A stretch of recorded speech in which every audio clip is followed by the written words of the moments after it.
Okay, so I need to rant about this. We're talking about the Super Mario Galaxy movie that just released by Illumination. And my initial gut reaction, fresh out of the theater, response to this movie was joy. I did wind up liking it, but I am not going to defend its quality. You may have heard other people describe the movie as a roller coaster ride that doesn't stop. 90 minutes of eye candy. A glorified motion picture of what essentially boils down to the filmmakers jangling keys in front of the audience members' faces.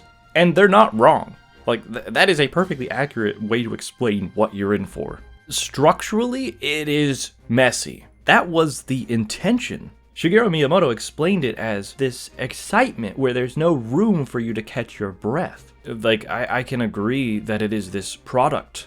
I see the cynical side to it.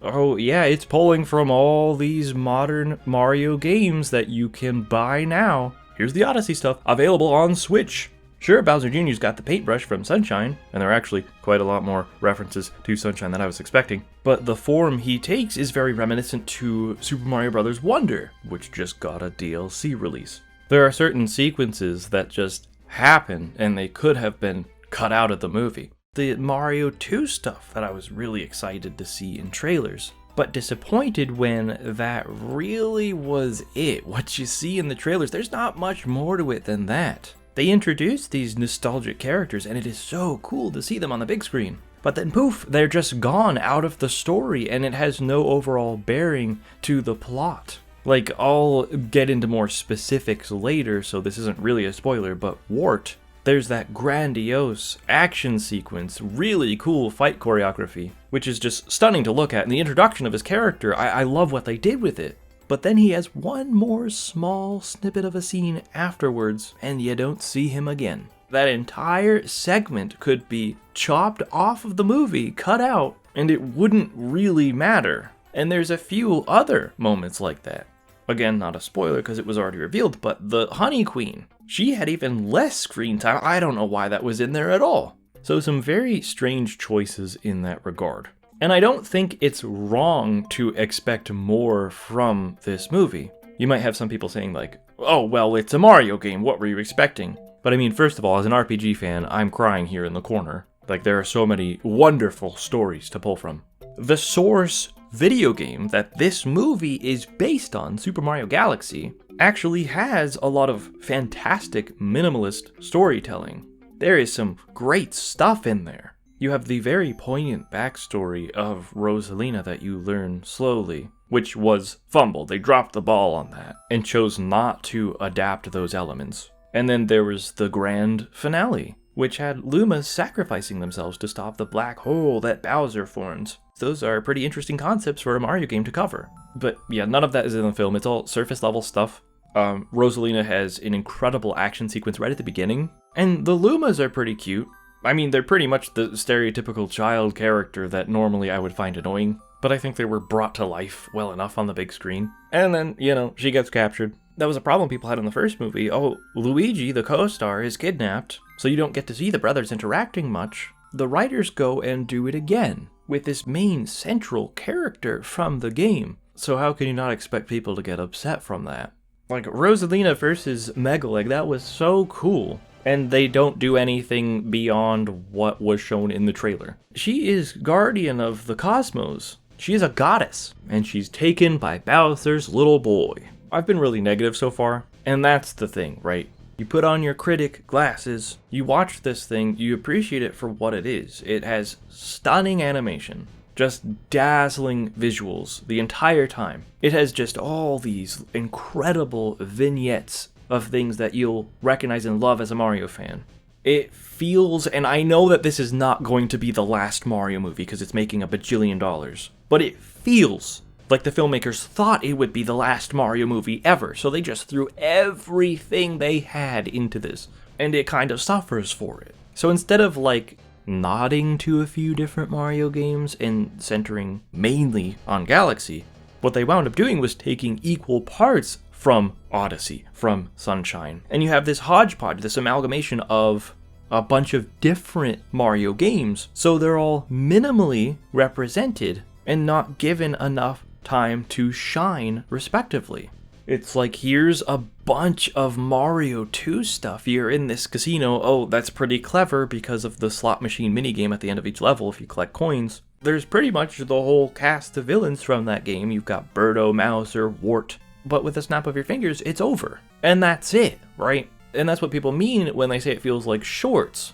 This movie is a swirling mass of all things Mario. Therefore, it does feel like this stilted, segmented movie of, remember this. It feels like instead of one singular movie watching experience, it's as if you're watching a bunch of different trailers for different Mario movies in succession, and there's little threading them together. Like, just the bare minimum. And personally, as a fan of all of these games, it's a head rush. It's still a very enjoyable time. The first one was more competent as a movie and forgivable because it was the first one. And I was excited for this new movie because this is the first time we're getting a sequel to a Mario movie. Right, there have been 3 in the past. The anime film, The Great Mission to Rescue Princess Peach, the live-action one starring Bob Hoskins and John Leguizamo, and then Illuminations from 2023.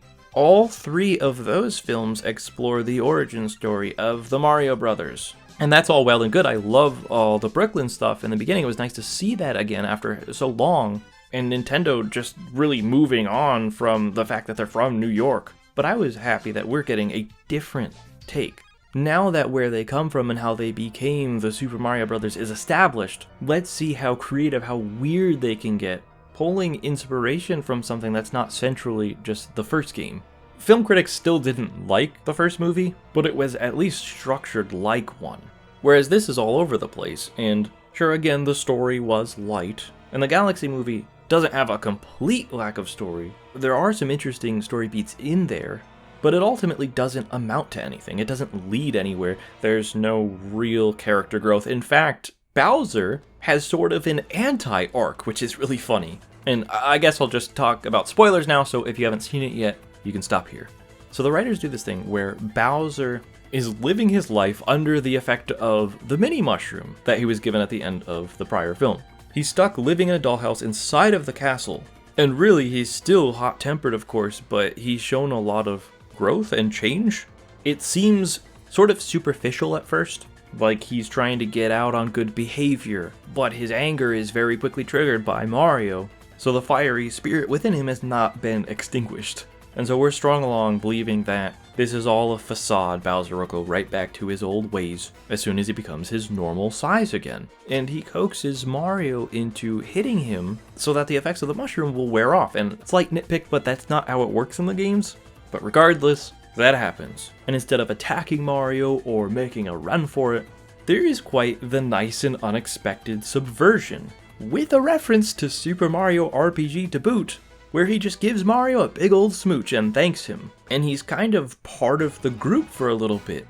As with most things in this movie, though, it doesn't last very long. He's picked up by his son, Bowser Jr. Once he's reunited with his son, who has done all this evilness for him. He has all these incredible tools and tech designed to conquer worlds. But when it comes to fighting back against the Mario Brothers, Bowser is now hesitant. You feel the guilt boiling up inside of him. And I think it would have been really cool to keep that up. I totally thought that's what they were going for. Like, he has a falling out with his son. There could have been a point made about conquering the world versus eradicating everybody and everything, which is what Bowser Jr. is gung-ho about doing. He loves evil, he wants to be evil, but nothing Bowser says truly convinces him to stop thinking that way. There is no opportunity for a lesson to be learned. Really, it's just Bowser feels bad about hurting his quote-unquote friends, so that instead of using a more lethal weapon, Bowser Jr. shoots a baby ray at them, and they can have a Yoshi's Island inspired scene. The baby scene thankfully didn't last that long, but it was kind of funny. Weird how the newest Mario Tennis game turns them into babies too. And here we have the movie doing it. Also, Yoshi's Safari reference with Mario and Co. saddled on Yoshi armed with a Super Scope. And the Super Scope was used in the '93 live-action Mario movie. And that's what it feels like it was for, just to set up another string of references. because that whole point about Bowser growing is then just dropped. He decides, you know what, I do want to be evil. And I suppose there's room to revisit this in the third movie. I get that he had the entire temptation of everyone around him cheering on Bowser. His son cares about his old man so much, he built everything they dreamed about. So he didn't want to let the boy down. I feel like it just could have been handled better or given more time. And they could have achieved this by, maybe cutting out one of those unimportant scenes. Another take, I was reading this Reddit post, and the commenter said that Bowser Jr. should have been mad at his dad for abandoning him. So he proves that he doesn't need Bowser and is perfectly worthy himself. That could be an opportunity for Bowser Jr. to have a character arc that they just didn't touch. My other main gripe is how they handled Rosalina, and I alluded to this, of course, earlier, but really, specifically, not only did they just choose not to adapt the storybook, but they retconned it. They introduced this weird bit of lore. And I understand that there was always this vague idea, this theory, this intention for Rosalina and Peach to be related somehow. But instead of a distant ancestor, a mother even, they made the decision that the two of them should be sisters. And I can understand making bold changes like this. But in order to justify it, you have to ask why. And the film does not give me a proper answer. It seems to have just been for shock value, like, oh my gosh, isn't that surprising? That makes you reconsider everything. It's funny that the voice actor of Anna from Frozen has to reunite with her sister, just like in that movie. But in Frozen, the sisterhood relationship, their bonding, their trauma, that was the point of the movie. With this, it just feels like it's tacked on because here's a surprising thing. Bet you weren't expecting that, huh? The climax didn't make me emotional. There's no aftermath, like, sure, Rosalina meets Mario and Luigi as Peach's sister, but there wasn't a whole lot of dialogue exchanged. There wasn't a lot shared between them because the movie doesn't slow down. They had to rebuild the castle instead. And then it just kind of ends. So I don't know, clearly I have problems and can understand where everyone's coming from, why it's receiving these negative reviews, not just from people who enjoy film, but Mario Galaxy fans too. To me, I'm a casual Mario Galaxy fan. I really enjoy the games. I wouldn't say it's my favorite of even the 3D Mario games, but I still really like Galaxy. I like respecting source material, and I certainly think it could have done better. My feelings about this film are complicated. I like the highs more than the first Mario movie. So in that sense, I enjoyed watching it more. I freaking love the sunshine stuff. Fox McCloud was one of the coolest parts of the movie, which I wasn't expecting at all. Who was? Right, you hear that announcement, the character poster for Fox, and you think, what are they possibly going to do with this? I always thought he would just appear in the background, flying in his R-Wing. I love the 80s cartoon intro for Star Fox and the jab at Slippy Toad. That close-up of his Star Fox 64 portrait was hilarious. But this very disjointed, loosely connected film, there's no denying the magic of a lot of these scenes, and it just made me happy, as a Nintendo adult, as a lifelong Mario fan. Of course I'm gonna have a fun time. I'm going to take away the good. I'm gonna take away the positives from this. I'll enjoy what we were given, but I can't help, of course, but to think of what could have been. This could have been a much better film, but it's nice that this exists at all. I can't help but think of the Sonic movies by comparison, right? Especially Sonic 3. That, and what's funny is that takes place in space for a good portion of it. But Sonic 3 is a pretty faithful adaptation of Sonic Adventure 2, which is, in my opinion, one of the best stories Sonic has ever told. Like Galaxy, the film writers took a lot of liberties when bringing this thing together. Like, what do you mean Gerald Robotnik is still alive? Maria's not sick? There's no Amy. There's no Rouge. Those characters were so important to what made up Sonic Adventure 2's plot, and yet somehow they made it work. And I think the key is that they stuck primarily to this game. They borrowed some from Shadow the Hedgehog, but it's a lot of supplementary stuff. They made Sonic Adventure 2 the main focus, and it made for a compelling narrative because, say what you want about the game itself, even regarding the story, like it's melodramatic or you can't take it seriously, but there's still a lot of emotion there. and just some good storytelling. Here you have two rivaling, competing franchises, Mario and Sonic. Here you have Mario Galaxy, which also had not quite as expansive a narrative, but it had plenty to work from. It had a great framework. All of the emotional story beats were already there. Mario Galaxy took a lot of creative liberties, but in the wrong way. Like, you made a considerable lore change, but I'm not sold that this was a necessary change to have made, whereas with Sonic 3, Gerald Robotnik was not gunned down by a firing squad. Okay, well, now you have Jim Carrey as his grandfather, and it's compelling for a movie. I will never forget when Gerald tells Ivo Robotnik, "You're no Maria." That was cold. That's good stuff, and it allows us to see a side to this character that we wouldn't get, because in the games he's only ever shown in flashbacks. Both of these movies make drastic changes from their source material, but one was simply more carefully handled.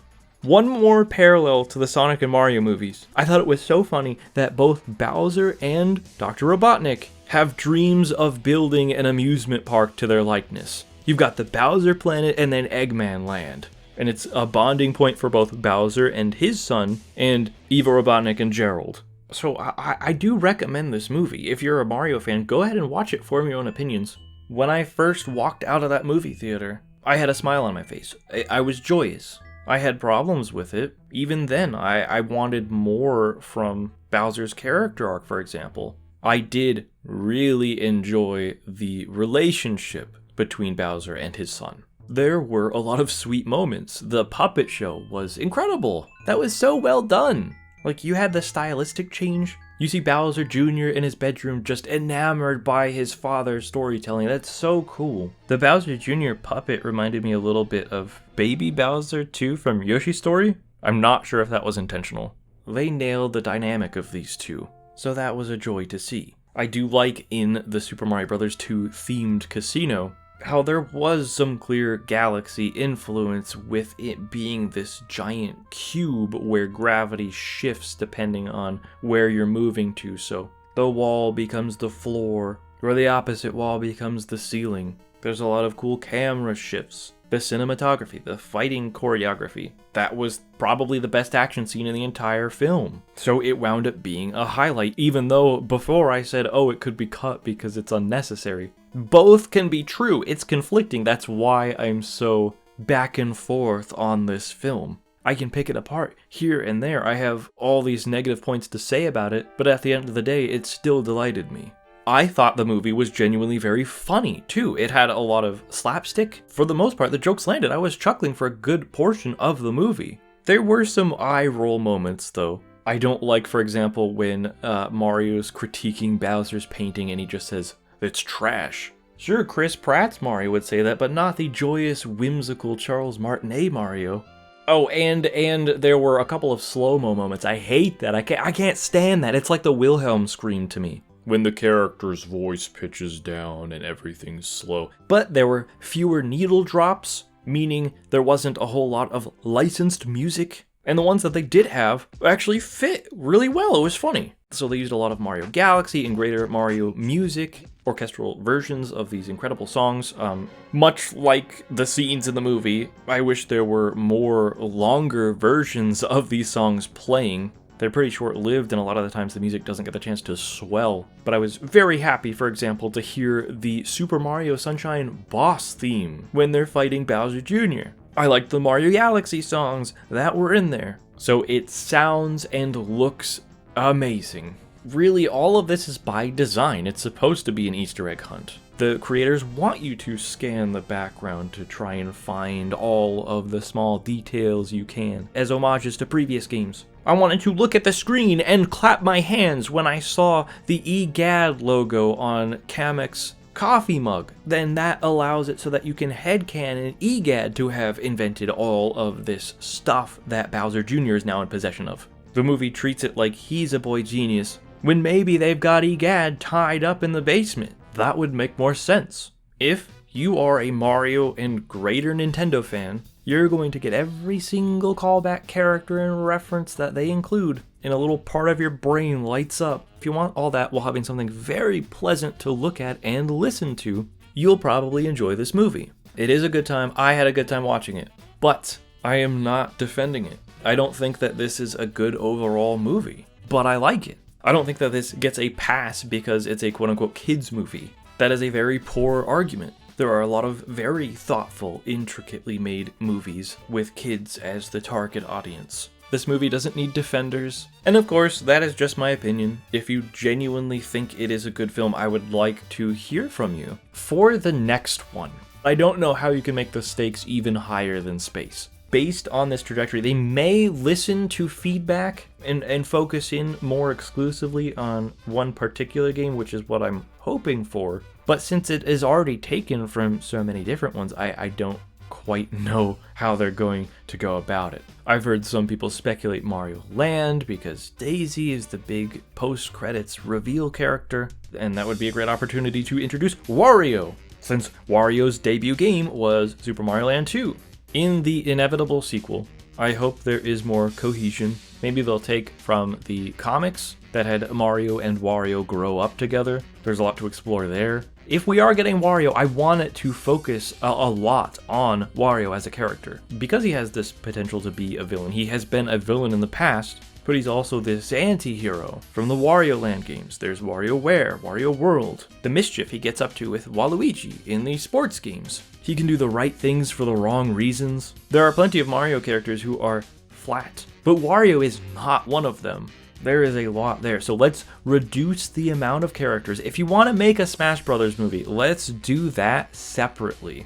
I'm cool with like Samus's airship as a background element. Several seconds of Pikmin, that's all cool, but making a non-Mario character central to the plot is an odd choice. So I think that the natural next step is to have a Wario-centric movie. I think it has the potential to be great, although then you're opening yourself up to fart jokes, which have not been a part of these movies so far. I don't know, maybe I shouldn't expect too much. The movie did end very abruptly, but the climax, the final fight, I love that Dry Bowser was in it. I like the homage to the first game with the axe bridge, and I was hoping they'd go the new Super Mario Bros. Route. And they did. I'm surprised they didn't have him say Dry Bowser. He just announced himself as the Skull King, which is pretty weird. Another cool thing, Bowser Jr. had Bowser OS, which is basically Super Mario Maker. He even says something like, prepare to meet your maker. This movie can't be used to train AI, was a disclaimer at the end of the credits. So that's nice. And also, to the reviewer who said that this movie is worse than AI, I think that's incredibly disrespectful to the animators. And I disagree wholeheartedly. I think that goes without saying. Most people probably agree with that. That was a bad take. Don't say things like that for a headline. But after all said and done, here we are with more Mario, and that's a good thing to me. I love that there's all these different versions of Mario. You can have your traditional anime, there's a live action dystopian take on the Mushroom Kingdom where it's a kingdom literally infested with fungus. And here we have a modern, very action-y, in-your-face take that kind of emulates the joy of playing a Mario game. I like the bad Super Mario Bros. Super Show, which is very funny to look back on. I just enjoy more Mario. It was really cool going to the theater, seeing all these fans of the same thing in unison. It's a very good time with a heck of a lot of flaws. Please let me know what you thought of the movie in the comments. I really genuinely do want to hear your opinions. I want everyone to defend their favorite things with all that they've got. You're not wrong for enjoying this more than I enjoyed it. So, what did y'all think? Did you like it more than me? Less than me? Still no mention of Bowser Jr.'s mother.